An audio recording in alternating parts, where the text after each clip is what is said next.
Indo British advanced pain clinic నొప్పిమాయం surgery దూరం for appointments 9155515563.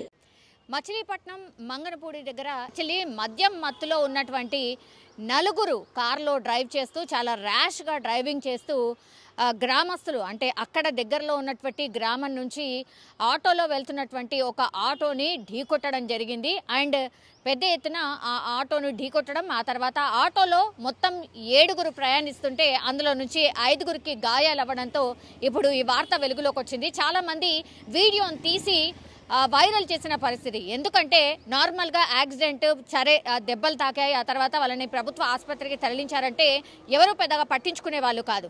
కానీ ఆ యువకులంతా కూడా సాఫ్ట్వేర్కి సంబంధించిన ఉద్యోగులు, ఢిల్లీలో సాఫ్ట్వేర్లో ఉద్యోగాలు చేస్తూ ఉంటారు. అండ్ 2 రోజుల క్రితం బర్త్డే పార్టీ ఉంది వాళ్ళ ఫ్రెండ్ది అన్న నేపథ్యంలో అక్కడ దగ్గరలో ఉన్నటువంటి ఒక ఊర్లో పార్టీ అటెండ్ చేసిన తర్వాత అగైన్ మంగనపూడి బీచ్లో పొద్దున అంటే సన్ రైజ్ చాలా బాగుంటుంది అని తెలుసుకొని పొద్దున్నే అక్కడికి రావడం, ఆ బీచ్ దగ్గరికి వెళ్ళే టైంలోనే అక్కడే అంటే ఆ కార్లోనే మద్యం సేవించడం, ఆ తర్వాత రాత్రి పార్టీ జరిగింది కాబట్టి బర్త్డే పార్టీ, అందులో కూడా మద్యం సేవించి ఉన్నారు. సో ర్యాష్గా డ్రైవింగ్ చేస్తూ అక్కడ అంటే మంగనపూడి దగ్గర ఉన్నటువంటి ఆ విలేజ్ ఆ రోడ్లో ఎక్కడైతే ట్రావెల్ చేస్తున్నారో అక్కడ ఒక ఆటోను ఢీకొట్టడం జరిగింది. అండ్ ఢీకొట్టిన తర్వాత కూడా అందులో నుంచి 2 యువతులు అందులో ట్రావెల్ చేస్తూ ఉన్నారు. సో ఓ యువతి బయటకి దిగి ఎప్పుడైతే ఆటో వాళ్ళు ఏం డ్రైవ్ చేస్తున్నారు, ఎట్లా డ్రైవ్ చేస్తున్నారు, కనీసం కనిపించట్లేదా అని వాగ్వాదం చేసినప్పుడు అందులో నుంచి ఒక యువతి దిగడం, ఆ తర్వాత అసభ్యంగా పదజాలంతో మాట్లాడడం, ఏమవుతుందో చూసుకుందాం, అసలు ఏమైంది మీకు, ఏమైనా చచ్చిపోయారా ఏంటి, ఇట్లాంటి మాటలు మాట్లాడడంతో పూర్తిగా అక్కడ ఉన్నటువంటి ఆటోలకు సంబంధించిన వాళ్ళు దిగి వాళ్ళని ఆపే ప్రయత్నం చేశారు, నిలువరించే ప్రయత్నం చేశారు. అండ్ ఆ రోడ్లో ట్రావెల్ చేస్తున్న వాళ్ళు కూడా పూర్తిగా అందరూ దిగి అసలు ఏం మాట్లాడుతున్నావు, యాక్సిడెంట్ చేయడమే కాకుండా ఈ దబాయించడం ఏంది అని ప్రశ్నించడంతో పెద్ద ఎత్తున గొడవ జరిగిన పరిస్థితి. అండ్ యువతి మనకి ఎవరైతే కనిపిస్తున్నారో ఆమె పరుష పదజాలంతో అసలు వినకూడని మాటలు మాట్లాడుతూ అత్యంత దారుణంగా మాట్లాడినటువంటి సిచ్యువేషన్ కనిపించింది. దీంతో గ్రామస్తులు కావచ్చు, అక్కడ యాక్సిడెంట్ చేసిన తర్వాత ఆటోలో గాయపడిన వాళ్ళు కావచ్చు, ఆ యువతిని పూర్తిగా నిలువరించే ప్రయత్నం చేయడం, ఆమెను క్వశ్చన్ చేయడం, అసలు నడవండి పోలీస్ స్టేషన్కి అనడంతో ఆమె ఇంకా వాళ్ళని రెచ్చగొడుతూ పూర్తిగా పోనీ నువ్వు కారు పోనీ, ముందుకు పోనీ, ఏమవుతుందో అది చూద్దాం, చచ్చిపోతే చచ్చిపోయారు అనేటువంటి మాట మాట్లాడడం మనం స్పష్టంగా వింటూ ఉన్నాం.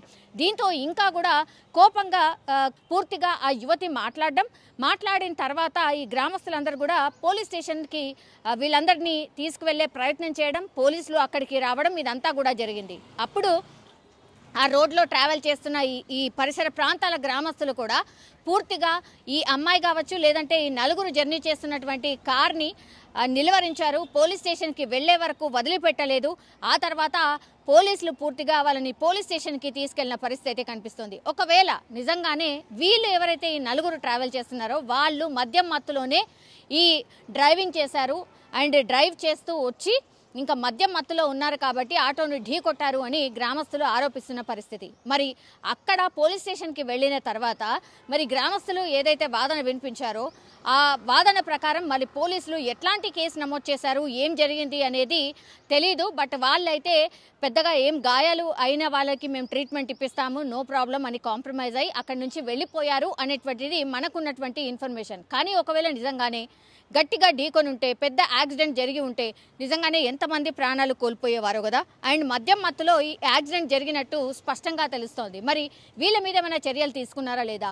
ఢిల్లీకి సంబంధించిన సాఫ్ట్వేర్లో వీళ్ళు జాబ్ చేస్తున్నారు కాబట్టి మరి వీళ్ళకు పూర్తిగా మళ్ళీ వాళ్ళ జాబ్కి కావచ్చు, లేదంటే ఇంకో కేసు అయితే వాళ్ళ ఫ్యూచర్ కావచ్చు పూర్తిగా స్పాయిల్ అవుతుంది అన్న నేపథ్యంలో వీళ్ళందరినీ కూడా గ్రామస్తుల సమక్షంలోనే సెటిల్మెంట్ చేసి పూర్తిగా వదిలేశారు అనేది కూడా ఇంకో వాదన వినిపిస్తోంది. కానీ ఈ 4 కూడా మద్యం మత్తులో యాక్సిడెంట్ చేసినట్టుగా పూర్తిగా స్పష్టంగా అర్థమవుతోంది.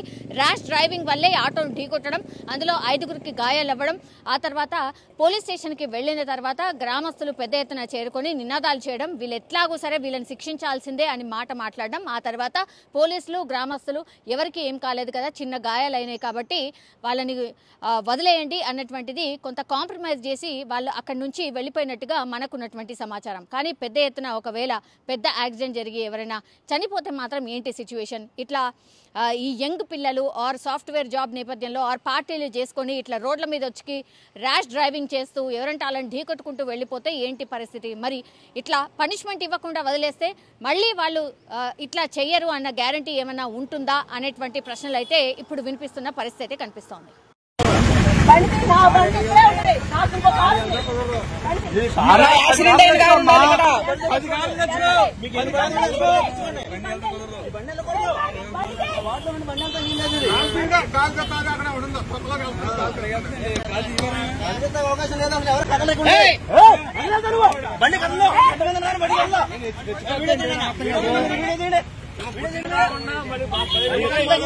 అసలు కదలవద్దు బండి బండి కళ్ళు తగ్గిలేదు.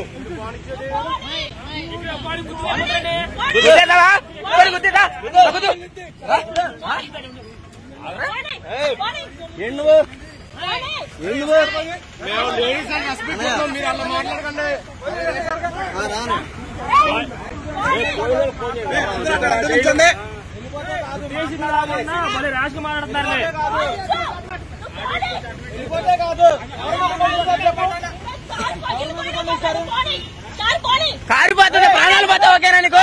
కారిపోతుంది, ప్రాణాలు పైన ఓకేనా నీకు? ప్రాణాలు పైన ఓకేనా? సరే వెళ్ళు.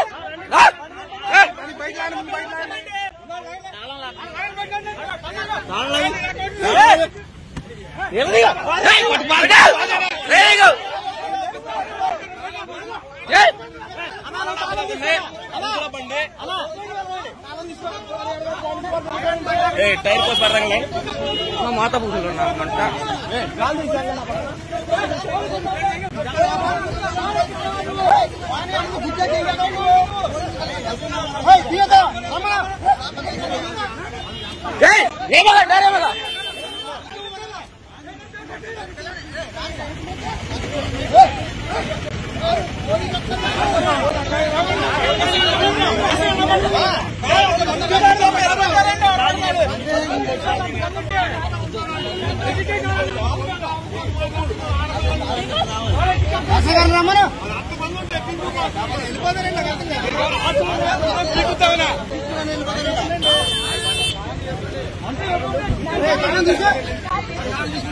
తీసుకెళ్ళిపోతా కాదు